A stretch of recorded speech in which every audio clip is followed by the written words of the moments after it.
Hey, what's up guys? So today we are checking out what I hope is going to be a great option for a cheap 1/16 basher. It is the JJRC or Q117 1/16 scale 4-wheel drive brushless truggy. This is basically the brushless version of the Q117 Jeep style monster truck I reviewed not too long ago, and that was a great little car. The major difference is this one is already upgraded. So let's take a look at what we get and then we'll take it outside and give it a bit of a test. As always, we will get an instruction guide, and there's a bunch of stuff in there.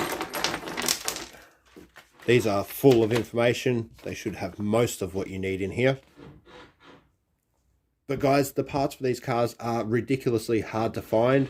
If I do manage to find a seller that actually stocks these parts, I will put the link in the description. There's a little sheet in there explaining or telling you all the upgrades on the car compared to the old one. Brushless steel differential, steel drive shafts, main spur gear and input gears, so that's excellent. We've got a very cool looking and extremely strong rear wing. The wheelie bar, because it is the truggy version, you will have to install it yourself. We got 4 extra spring stiffeners for the suspension. We've got a bunch of spare body clips, a few screws there, I'm not quite sure what they're for at the moment. The usual wheel wrench and little screwdriver, and a 7.4 volt 1000 milliamp USB charger. Now, taking a quick look at the controller, it is exactly the same as the previous models, the brushed versions. Have fully proportional throttle, brake, reverse, and steering. The channel 3 button, I don't think does anything on this model. Up here we have low, medium, and high speed. Up the top here we have steering trim, reverse, and dual rate, the on and off switch, and the little indicator light. And it takes 3 AA's not included in the box. Guys, I think you have to remove the wing mount to get to the screws to remove the rear bumper to install the wheelie bar.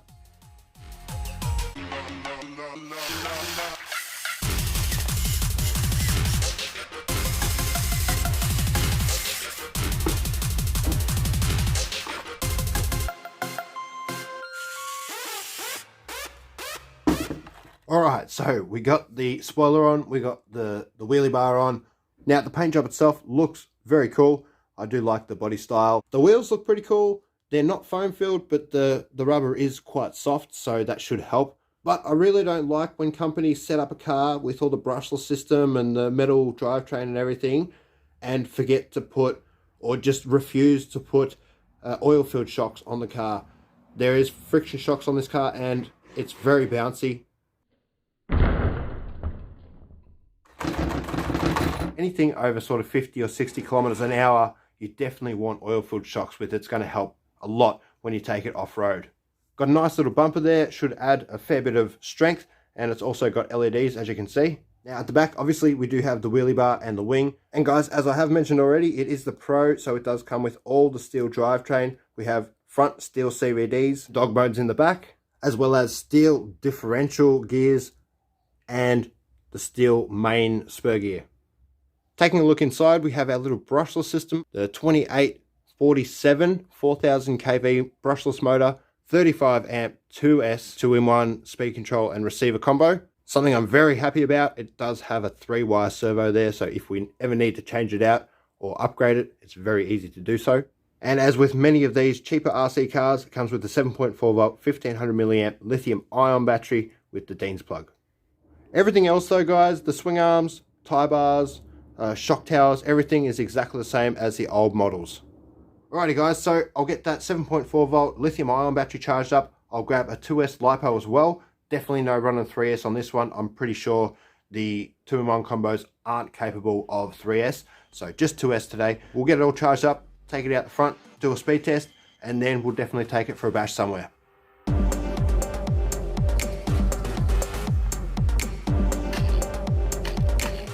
Some satellites going, get everything plugged in.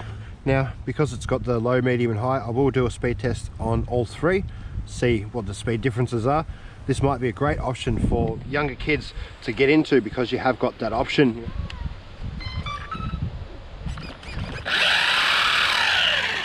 All right, make sure that's all synced in.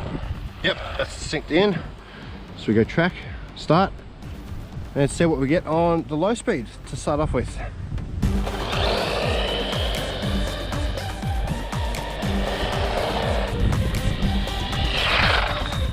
All right, good brakes. Stop, read, Oh, 29 kilometers an hour for the low speed setting. That's quite good. So we'll switch it over to the medium and see what we get on the medium.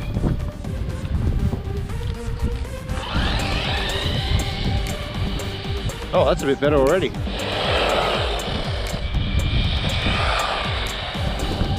That's nice. All right, bring that in, see what we got. I'll read. 40 kilometers an hour. Wow, 40 kilometers an hour. So I think the listing on eBay stated 70 kilometers an hour. I think I could be wrong there, it could be 75. Let's get that switched over and see what it can actually do. High speed, track, start, here we go. Whoa, wow.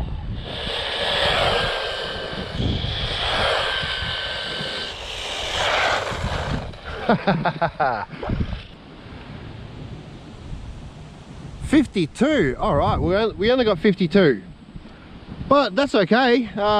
That's quite fast for 2S. That's good enough to bash around. With the power, I think it's gonna do some backflips and stuff. So we'll chuck the LiPo in and see if we get a higher speed than 52 kilometers an hour. And guys, as you can see, the Rolalo 1800 milliamp 2S LiPo fits perfect in there. They seem to have quite a bit of power for a generic-ish 2S battery. So yeah, they're a really good battery. All right, make sure that's all synced in still. Yep. So we'll go track, start, and see how much more speed, top end speed, we get with the LiPo, if any. Wow, a lot more punch, and I believe that is faster. Wow. 55 maybe?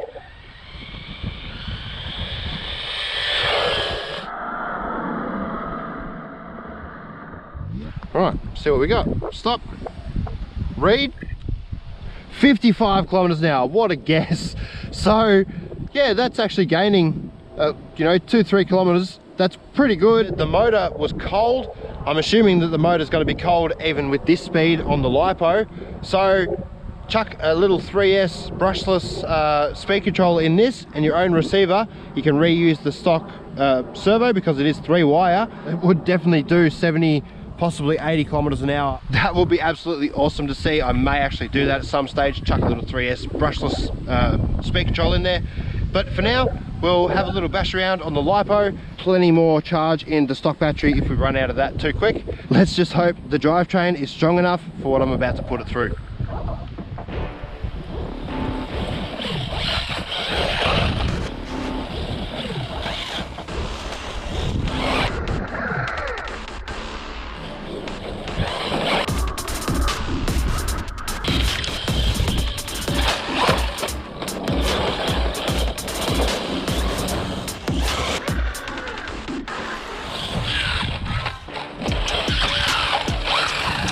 Yeah, it's so bouncy, and I think the differentials need a bit of work.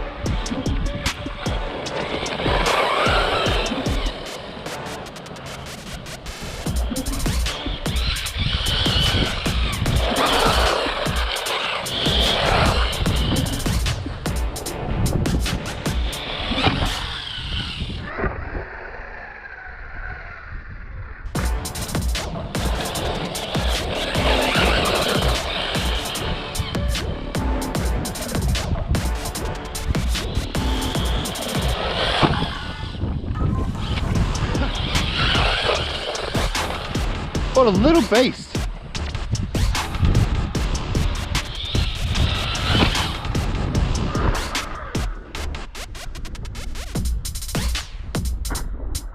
Wow.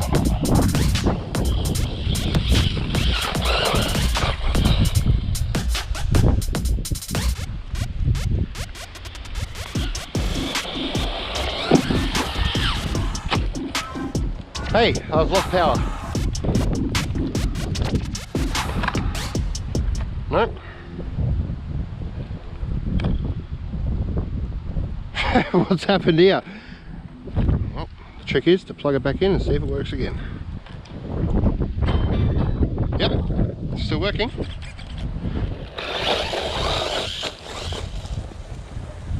Yeah, not quite sure what happened then. Maybe it was just getting a bit stressed out.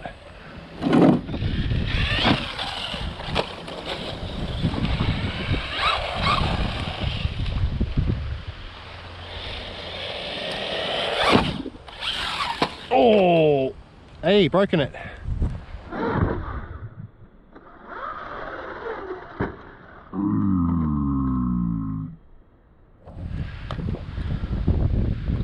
Broke.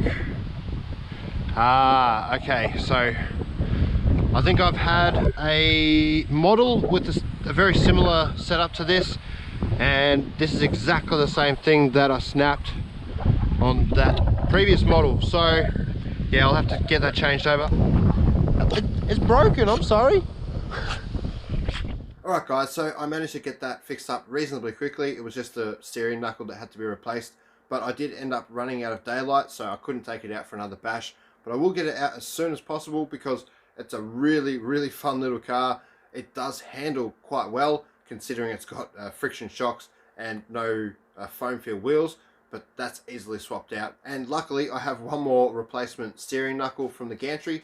The only thing is they are actually left and right-handed, so the steering arm will actually be mounted from underneath rather than on top. But I don't think it's going to be a problem. They are threaded. It should stay in. So as I said, I'll get it out as soon as possible. I can't wait to do a few more backflips and possibly some double backflips with this thing. Alright guys, cheers. Catch you in the next video, and as always, stay safe.